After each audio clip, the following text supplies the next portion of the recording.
आज बिकने वाली हर 4 में से एक गाड़ी ईवी है। दुनिया भर के देश ईवी में लाखों करोड़ों रुपए इन्वेस्ट कर रहे हैं। तो इंडिया क्यों एथेनॉल वाले पेट्रोल में पैसे डाल रहा है? अब इन्वेस्टर्स के लिए सबसे बड़ा सवाल ये है कि आखिर अगले 10 सालों में वैल्यू क्रिएशन किस तरफ होगी, ईवी में या फ्लेक्स फ्यूल जैसे E20, E85, E100 में। और ऐसी 4 कौन सी कंपनीज हैं जो इन इंडस्ट्रीज से जुड़ी हुई है, जिनको आप अपनी वॉच लिस्ट में ऐड कर सकते हो। कंपनीज तो मैं एंड में बताऊंगी, तो जानने के लिए आपको पूरी वीडियो देखनी पड़ेगी। मैं हूं Sanika and welcome to Angel One. देखो, आप कहाँ इन्वेस्ट करोगे जानने के लिए सबसे पहले 2 स्कूल ऑफ थॉट समझने पड़ेंगे। ट्रांसपोर्टेशन इंडस्ट्री का फ्यूचर 2 रस्तों पर है। एक तरफ है ईवीज और दूसरी तरफ है एथेनॉल वाला पेट्रोल यानी फ्लेक्स फ्यूल। आज के बाद आप भी एथेनॉल वाले पेट्रोल को फ्लेक्स फ्यूल ही करना थोड़ा प्रोफेशनल लगता है। वैसे क्या आप जानते हैं कि इंडिया ईवी की तरफ है या फ्लेक्स फ्यूल की तरफ? हमें कमेंट्स में बताओ। दोनों रास्तों पर वापस आते हैं। ईवी की साइड बहुत स्ट्रॉन्ग है, चार्जिंग इंफ्रास्ट्रक्चर बन रहा है, बैटरी की फैक्ट्रीज बन रही है और 2025 में ग्लोबली 2 करोड़ से ज्यादा इलेक्ट्रिक कार्स बिकी है। यानी सिर्फ एक साल में ईवी की सेल्स लगभग 20% बढ़ी है और अब हर 4 में से एक कार अब ईवी बिकती है। आईईए के अकॉर्डिंग क्लीन एनर्जी टेक्नोलॉजीज और इंफ्रास्ट्रक्चर में ग्लोबल इन्वेस्टमेंट हर साल $2 ट्रिलियन तक पहुंच गया है। यानी इतना पैसा कि अगर आप 9 करोड़ रुपए रोज खर्च करो तब भी उसे खत्म करने में 5000 साल लग जाएंगे। इतना पैसा हर साल इन्वेस्ट हो रहा है। लेकिन दूसरी तरफ एथेनॉल भी काफी स्ट्रांग हो रहा है। सिर्फ इंडिया ही नहीं, अमेरिका और ब्राजील जैसे देश इसमें पैसा डाल रहे हैं। ब्राजील को तो फ्लेक्स फ्यूल का राजा माना जाता है। ब्लेंडिंग लेवल्स बढ़ रहे हैं E20 से E85 से E100 तक। प्रोडक्शन कैपेसिटी एक्सपैंड हो रही है, नए प्लांट्स लग रहे हैं और डिस्ट्रीब्यूशन इंफ्रास्ट्रक्चर स्केल किया जा रहा है। दोनों तरफ ग्रोथ तो हो रही है, पर इस पूरी डिबेट को समझने के लिए पहले ये समझना जरूरी है कि ईवी और फ्लेक्स फ्यूल व्हीकल्स आखिर सॉल्व क्या करना चाहते हैं। देखो, 2 प्रॉब्लम्स है।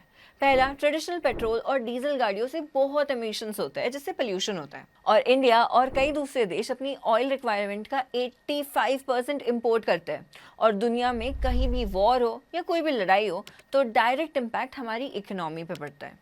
ईवीज और एथेनॉल्स दोनों इंपोर्टेड फॉसिल फ्यूल्स पर डिपेंडेंसी कम करना चाहते हैं, लेकिन दोनों ने उस डेस्टिनेशन तक पहुंचने के लिए अलग रास्ता चूज किया है। ईवीज का अप्रोच सिंपल है, फ्यूल को इक्वेशन से हटा दो, पेट्रोल या डीजल इंजन की जगह बैटरी और इलेक्ट्रिक मोटर लगा दो। लेकिन इस मॉडल के साथ कुछ चैलेंजेस भी आते हैं। चार्जिंग इंफ्रास्ट्रक्चर बनाना, बैटरी सप्लाई चेन और क्रिटिकल मिनरल्स जैसे लिथियम, निकल और कोबाल्ट पर डिपेंडेंसी बन जाना। वही फ्लेक्स फ्यूल एक बिल्कुल अलग अप्रोच फॉलो करता है। ये गाड़ी को नहीं बदलता, फ्यूल को ही बदलने की कोशिश करता है।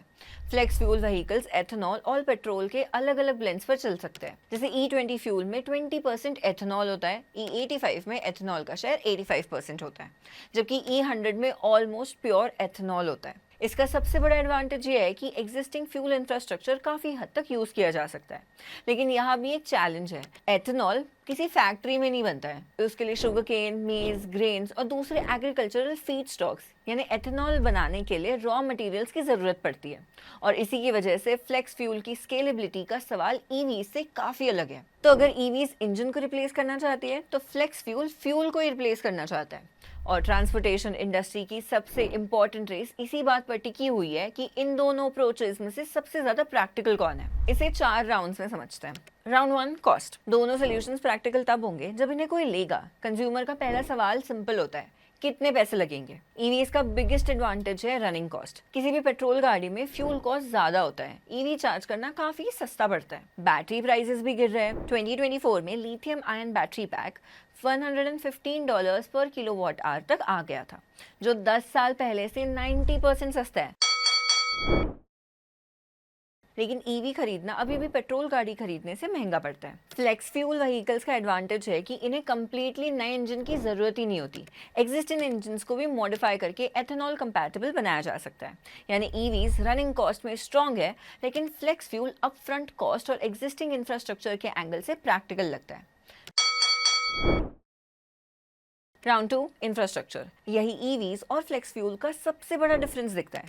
ईवीज के लिए charging stations, battery factories, grid upgrades और लिथियम, निकल, कोबाल्ट जैसे क्रिटिकल मिनरल्स की सप्लाई चेन चाहिए।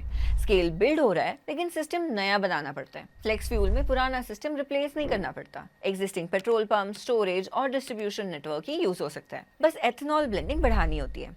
इसीलिए एथेनॉल प्रोडक्शन कैपेसिटी भी तेजी से एक्सपैंड हो रही है। Round 3, environment.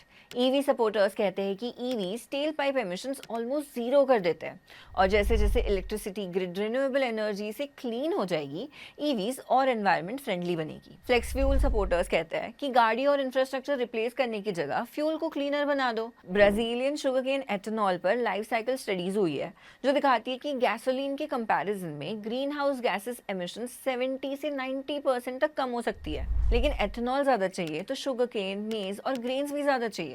यही से फूड वर्सेस फ्यूल्स का डिबेट शुरू हो जाता है। Round 4, energy security.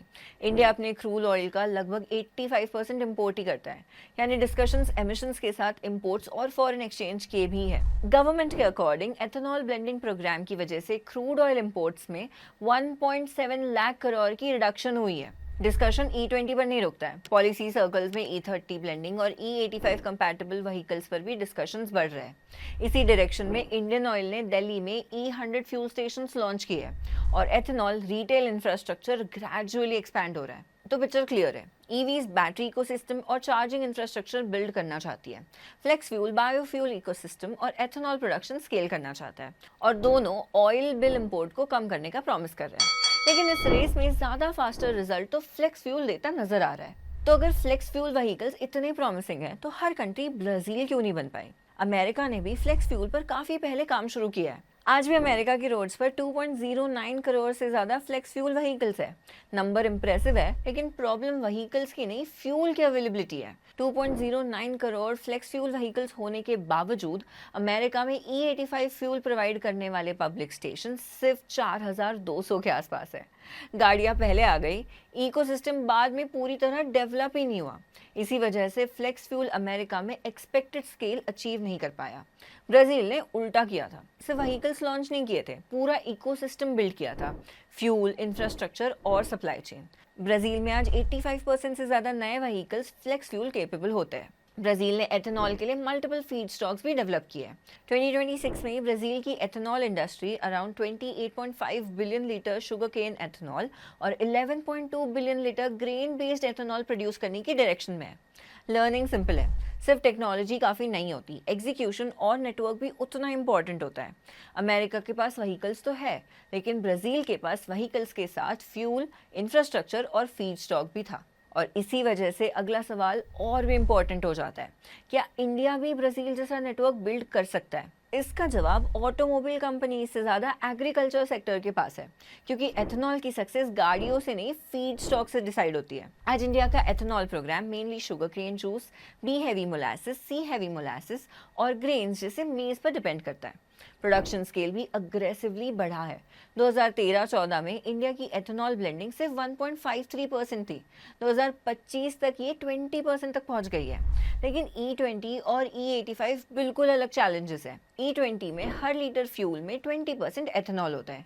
E85 में एथेनॉल शेयर 85% पहुंच जाता है। तो सबसे बड़ा सवाल यहीं पर है, क्या इंडिया के पास इतना फीड स्टॉक है?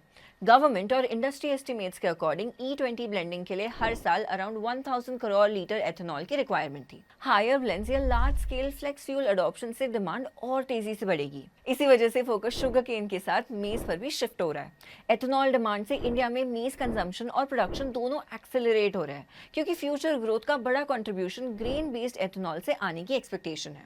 लेकिन चैलेंज सिर्फ फीड स्टॉक का नहीं है, वाटर का भी है। शुगर केन इंडिया की सबसे वाटर इंटेंसिव क्रॉप्स में से एक माना जाता है। अग्रेसिव एथेनॉल स्केलिंग से फूड वर्सेस फ्यूल और वाटर कंजम्पशन इश्यूज भी बड़े हो सकते हैं। सपोर्टर्स का आर्ग्यूमेंट है कि India gradually multi feed stock model की तरफ मूव कर रहा है, जहां शुगर केन के साथ मेज और दूसरे ग्रेन्स भी एथेनॉल सप्लाई में बड़ा रोल प्ले करेंगे। यानी चैलेंज टेक्नोलॉजी का नहीं, स्केल का है। ब्राजील ने इंफ्रास्ट्रक्चर बिल्ड करके दिखाया, अब देखना यह है कि इंडिया अपने एग्रीकल्चरल बेस को यूज करके उस नेटवर्क को सस्टेनेबली स्केल कर पाता है या नहीं। इसी डायरेक्शन में गवर्नमेंट ने 2021 में एथेनॉल ब्लेंडेड पेट्रोल प्रोग्राम का डेडिकेटेड रोड मैप लॉन्च किया था। तो ग्राउंड लेवल पर इंडिया एक्चुअली क्या कर रहा है? सबसे पहला माइलस्टोन E20 था। अप्रैल 2026 में गवर्नमेंट ने ड्राफ्ट रूल्स प्रपोज किए, जिसमें E85 और E100 जैसे हायर एथेनॉल ब्लेंड्स को फॉर्मली व्हीकल रेगुलेशंस का हिस्सा बनाने की बात हुई। फोकस सिर्फ एथेनॉल ब्लेंड करने पर नहीं, एथेनॉल बेस्ड मोबिलिटी स्केल करने पर भी है। जून 2026 में इंडिया ने E85 फ्यूल रोल आउट शुरू किया है, जिसमें फ्यूल का 80 से 85% हिस्सा एथेनॉल है। इनिशियल फेज में E85 दिल्ली, एनसीआर, पुणे, मुंबई और नागपुर के लगभग 50 फ्यूल स्टेशन पर अवेलेबल कराया जा रहा है। पेट्रोलियम मिनिस्टर हरदीप सिंह पुरी के अकॉर्डिंग 2026 के एंड तक लगभग 500 एथेनॉल डिस्पेंसिंग स्टेशंस और 2027 के एंड तक 5000 एथेनॉल फ्यूल स्टेशंस एस्टैब्लिश करने का टारगेट है। इंडिया E100 फ्यूल के साथ भी एक्सपेरिमेंट्स कर चुका है। मार्च 2024 में ही इंडियन ऑयल ने E100 फ्यूल 183 रिटेल आउटलेट्स पर लॉन्च किया था और बाद में नेटवर्क लगभग 400 आउटलेट्स तक एक्सपैंड हुआ। यानी इंडिया एथेनॉल प्रोडक्शन के साथ डिस्ट्रीब्यूशन कैपेबिलिटी भी बिल्ड कर रहा है।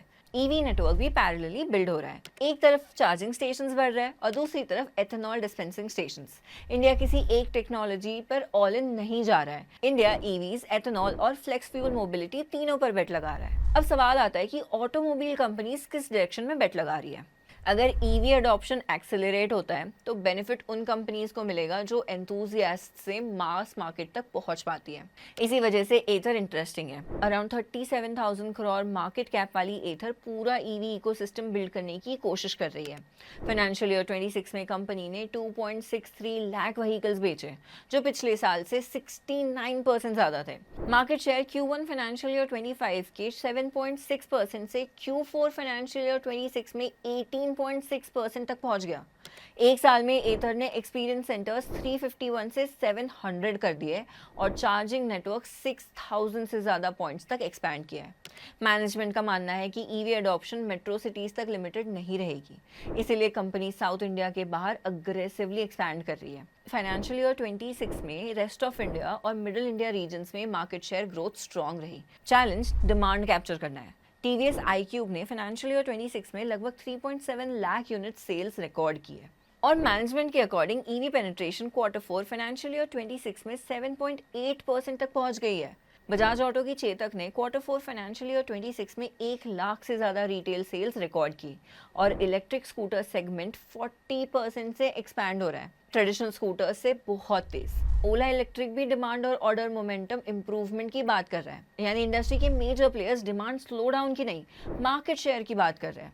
इसलिए अगर आप एथर पर बेट लगाते हैं तो असल में आप ये बेट लगा रहे हैं कि ईवी अडॉप्शन बढ़ने के साथ कंपनी अपने मार्केट शेयर गेन्स को सस्टेन कर पाएगी या नहीं। ईवी अडॉप्शन का दूसरा साइड होता है पब्लिक ट्रांसपोर्ट। हर ईवी परचेज शोरूम में नहीं होती, कई बार डिसीजन स्टेट ट्रांसपोर्ट कॉर्पोरेशन और गवर्नमेंट एजेंसीज लेती है। इसी ट्रेंड पर इलेक्ट्रा बेट लगाती है।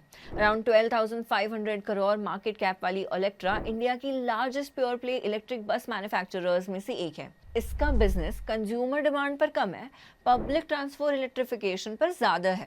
कंपनी की 3,800 से ज़्यादा इलेक्ट्रिक बसेस इंडियन रोड्स पर चल रही है और 10,000 से ज़्यादा बसेस का ऑर्डर बुक है। Electric bus growth showroom footfall से नहीं, टेंडर विंस और ऑर्डर एग्जीक्यूशन से आती है। फाइनेंशियल ईयर 26 में कंपनी ने 1,280 इलेक्ट्रिक बसेस डिलीवर की, पिछले साल के 972 से कई ज़्यादा।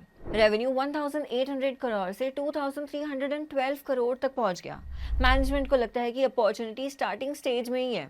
हैदराबाद फैसिलिटी के through annual manufacturing capacity 5,000 buses तक बिल्ड की है, जिससे फ्यूचर में 10,000 बसेस तक स्केल किया जा सकता है।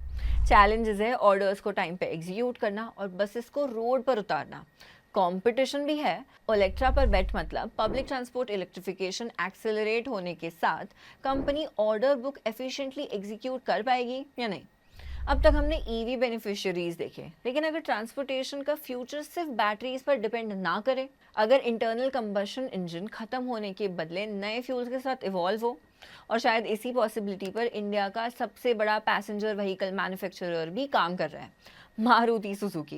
क्योंकि इंटरेस्टिंग बात यह है कि कंपनी अपना फ्यूचर सिर्फ ईवीज पर बेट करके बिल्ड नहीं कर रही। मैनेजमेंट एक साथ ईवीज, हाइब्रिड्स, सीएनजी और फ्लेक्स फ्यूल व्हीकल्स पर काम कर रही है और इसी वजह से मारुति की स्ट्रैटेजी इस पूरे डिबेट में काफ़ी यूनिक बन जाती है। Around 4.2 lakh crore market cap वाली मारुति फाइनेंशियल ईयर 26 में रिकॉर्ड 24.2 लाख व्हीकल्स बेच चुकी है। डोमेस्टिक मार्केट लीडरशिप मेंटेन्ड है, जबकि एक्सपोर्ट्स 34.6% ग्रो होकर 4.48 लाख यूनिट्स के ऑल टाइम हाई पर पहुंच गए।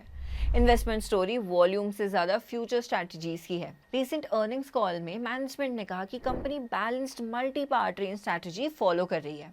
ईवीज, हाइब्रिड, सीएनजी और ऑल्टरनेटिव फ्यूल साथ ही डेवलप हो रहे हैं। मैनेजमेंट का मानना है कि इंडिया जैसे मार्केट में एक टेक्नोलॉजी पूरे ट्रांजिशन को ड्राइव नहीं करेगी। इसका एग्जाम्पल ई विटारा है। मैनेजमेंट के अकॉर्डिंग कंपनी की पहली इलेक्ट्रिक एसयूवी सिर्फ इंडिया के लिए नहीं, लगभग 100 ग्लोबल मार्केट्स को ध्यान में रखकर डेवलप की है। साथ ही कंपनी 2030 तक 1 lakh EV charging points enable करने का इकोसिस्टम विजन पर काम करती है। ईवीज के साथ कंपनी एथेनॉल ट्रांजिशन के लिए भी प्रिपेयर्ड है। मैनेजमेंट के मुताबिक फ्लेक्स फ्यूल टेक्नोलॉजी कैपेबिलिटी पहले से अवेलेबल है। मारुति ने इंडिया की पहली flex fuel passenger car WagonR flex fuel showcase की थी। एथेनॉल अडॉप्शन बढ़ने पर कंपनी अपॉर्चुनिटी कैप्चर करने की पोजीशन में नजर आती है। यही मारुति और hyundai का डिफरेंस दिखता है। hyundai भी ईवी अपॉर्चुनिटी पर बुलिश है। कंपनी फाइनेंशियल ईयर 27 में नई dedicated EV SUV launch plan कर रही है और मैनेजमेंट ने लगभग 7,500 करोड़ केपेक्स गाइडेंस दी है। फोकस न्यू ईवी लॉन्चेस और प्रीमियमाइजेशन पर ज्यादा नजर आता है। मारुति ईवीज, हाइब्रिड, सीएनजी और फ्लेक्स फ्यूल रेडीनेस सब मेंटेन कर रही है। इसलिए मारुति पर बेट ईवी या फ्लेक्स फ्यूल टेक्नोलॉजीज में से एक टेक्नोलॉजी पर बेट नहीं है। ये ट्रांजिशन के मल्टीपल आउटकम्स के लिए प्रिपेयर्ड कंपनी पर बेट है। मारुति सुजुकी मल्टीपल टेक्नोलॉजीज पर बेट कर रहा है, लेकिन Hero MotoCorp flex fuel opportunity को डायरेक्टली कैप्चर करता नजर आ रहा है। कंपनी ने स्प्लेंडर प्लस फ्लेक्स फ्यूल और HF deluxe flex fuel motorcycles launch की है, जो E20 से E85 के एथेनॉल ब्लेंड्स पर चल सकती है। इससे ये सिग्नल मिलता है कि एथेनॉल ट्रांजिशन अब सिर्फ कार्स तक नहीं बल्कि इंडिया के 2 व्हीलर सेगमेंट तक भी पहुंच गया है। आज ऑलमोस्ट 1 लाख करोड़ से ज्यादा मार्केट कैप और 4,974 के शेयर प्राइस के साथ हीरो इंडिया की सबसे बड़ी 2 व्हीलर कंपनीज में से एक है। लेकिन कंपनी की स्ट्रैटेजी सिर्फ ट्रेडिशनल पेट्रोल मोटरसाइकिल्स तक लिमिटेड नहीं है। फाइनेंशियल ईयर 26 में हीरो ने 64.69 लाख 2 व्हीलर्स बेचे, जो फाइनेंशियल ईयर 25 के 58.99 लाख यूनिट से ज्यादा थे। इसी पीरियड में कंपनी का रेवेन्यू 40,756 करोड़ से बढ़कर 46,863 करोड़ हुआ और पैट 4,610 करोड़ से बढ़कर 5,268 करोड़ तक पहुंच गया। साथ ही कंपनी ईवी सेगमेंट में भी अग्रेसिवली एक्सपैंड कर रही है। फाइनेंशियल ईयर 26 में हीरो के EV scooter volumes 2.5 times grow हुए। स्कूटर बिजनेस 48% बढ़ा और ग्लोबल बिजनेस वॉल्यूम्स में 41% की ग्रोथ देखने मिली। लेकिन यहाँ रिस्क भी है। ईवी कैटेगरी में कंपटीशन काफ़ी इंटेंस है और मैनेजमेंट खुद मानता है कि ईवी बिजनेस अभी इन्वेस्टमेंट फेज में है। नए लॉन्चेस, R&D स्पेंडिंग और कैपेसिटी एक्सपेंशन की वजह से इस सेगमेंट में इन्वेस्टमेंट्स कंटिन्यू रहेंगे। इसलिए हीरो मोटोकॉर्प पर बेट लगाना सिर्फ फ्लेक्स फ्यूल मोटरसाइकिल्स पर बेट लगाना नहीं है, ये उस कंपनी पर बेट लगाना है जो ईवीज, एथेनॉल ब्लेंड्स और ट्रेडिशनल ICE मोटरसाइकिल्स तीनों डायरेक्शंस में अपनी पोजीशंस बिल्ड कर रही है। ट्रांसपोर्टेशन इंडस्ट्री का फ्यूचर अब भी ओपन है। ईवीज ग्रो कर रही है, एथेनॉल भी एक्सपैंड हो रहा है और इंडिया उन कुछ कंट्रीज में से है जो इन दोनों डायरेक्शन में इन्वेस्टमेंट कर रहा है। इसीलिए इन्वेस्टर्स के लिए फोकस शायद विनर प्रेडिक्ट करने पर नहीं बल्कि उन कंपनीज को आइडेंटिफाई करने पर होना चाहिए जो किसी भी आउटकम में बेनिफिट कर सकती है। अब आप ही बताइए, अगले 10 साल में इंडिया के रोड्स पर ज़्यादा डोमिनेंस किसका होगा? ईवीज, फ्लेक्स फ्यूल या दोनों का कॉम्बिनेशन? कमेंट करके ज़रूर बताना और अगर वीडियो पसंद आई हो तो लाइक और सब्सक्राइब करना मत भूलना। Investments in securities market are subject to market risks. Read all the related documents carefully before investing.